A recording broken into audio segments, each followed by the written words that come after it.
This is you. You are prisoner number 124702 in Auschwitz. Today you've been assigned to maintenance work near the furnaces. You cross the camp yard escorted by 2 SS guards. In front of you walks a prisoner so thin, his striped uniform hangs like it's draped over a skeleton. Suddenly he trips on a stone and falls to the ground. He doesn't try to get up.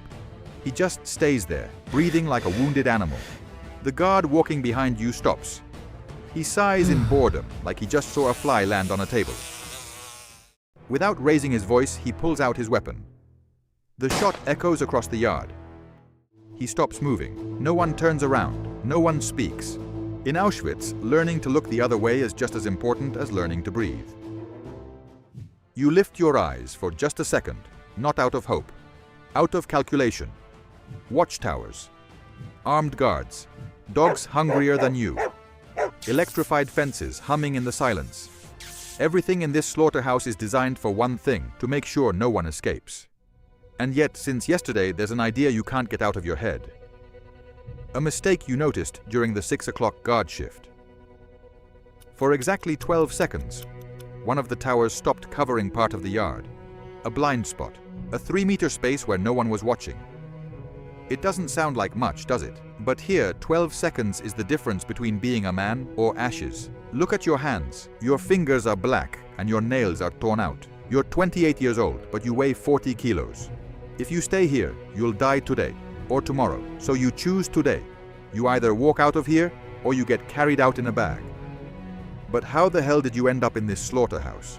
2 years ago, you were a watchmaker in Warsaw. You had a small shop filled with tiny gears, fine tools, and watches you repaired with almost obsessive precision. You had a wife who laughed when you worked late into the night, and a 5-year-old son who believed his father could fix anything. Then one morning, the trucks arrived. Soldiers, shouting, doors being smashed in.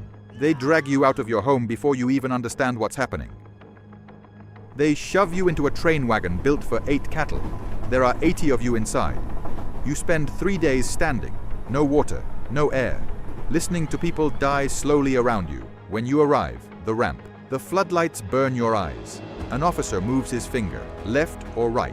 Your wife and your son go left, you go right. They shave your head with a rusted blade that tears your skin. They take your clothes and give you a striped uniform that still smells like the corpse of the man who wore it before you. You ask about them. The guard points to the chimney spewing red fire into the sky. They're in the cleaning sector, he says with a rotten smile. That's when you stop being a man. You become an animal that just wants to survive one more minute. But escaping isn't just jumping a fence. This is engineering of terror. There are 2 perimeters. The first has MG-42 machine gun nests ready to cut you in half. The second is a 6,000-volt fence. If you touch it, your body lights up before it hits the ground.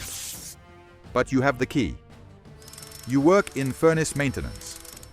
You have a wrench hidden against your leg, pressed to the bone. You know with watchmaker precision when the trucks are loaded. The ash truck leaves every day at exactly 6. It carries the remains to an external dump outside the security perimeter. Here's the technical problem. The truck has a double compartment under the chassis, a 50-centimeter space surrounded by burning exhaust pipes. Only one person can fit. Your blockmate, Marek, the one who gave you his bread when fever was eating you alive, knows about it too. He discovered it while repairing the suspension.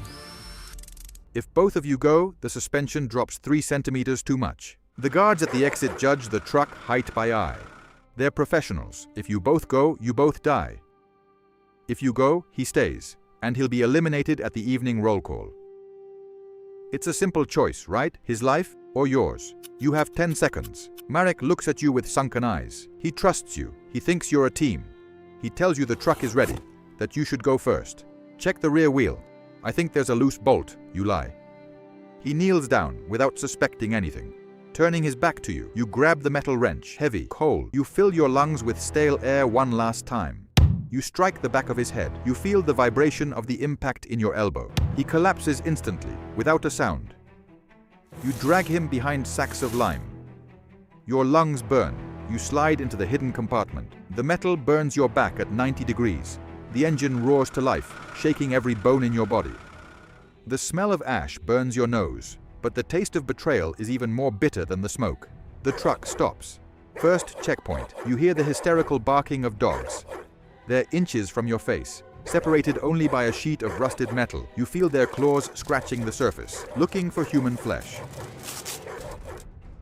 The guard bangs twice on the truck with his rifle. "Go on, Hans," he shouts.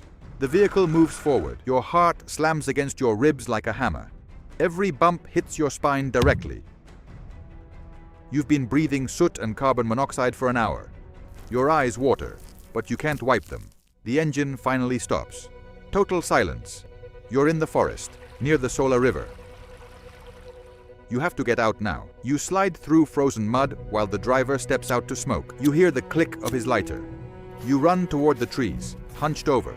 Your legs are numb, but fear pumps adrenaline into your blood and makes you fly. No more wires, no more towers. You're out, but don't fool yourself. No one escapes the shadow of the camp that easily. You walk through the snow for hours, guided by the stars. The cold bites your ears until you can't feel them anymore. You reach an isolated village at dawn. You need clothes. You need to stop being a number. You see a wooden house with smoke coming from the chimney. You enter through the kitchen window. A young woman is making coffee. The smell is so strong you almost pass out. She sees you. She freezes. He doesn't scream, which is suspicious, but you're too desperate to notice the red flag. She looks at your stripes, your eyes. She gives you a coat and a piece of meat. She says her husband is at the front and that she hates men in uniform. She offers you a deal. "Help me carry some potato sacks to the basement. Then I'll give you a map." You accept. You need to believe that at last someone is decent in this rotten world. You go down. Your muscles scream. She follows you with a lamp. She points to a dark corner. "The map is there," she says. "Under the wood." You kneel down. You search for freedom with your fingers. Then, a metallic sound. The iron door slams shut with a sound that echoes in your ears. The door locks. You're trapped. You scream. You hit the walls. No one answers. Just 6 hours pass. The cold shuts your mind down.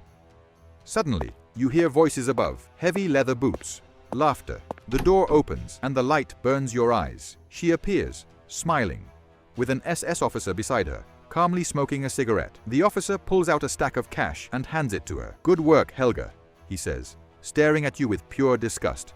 "She hunted you down like a rabbit to claim the reward for a fugitive. 500 marks for every rat dragged back to its hole. They pull you out, tied with ropes cutting into your skin.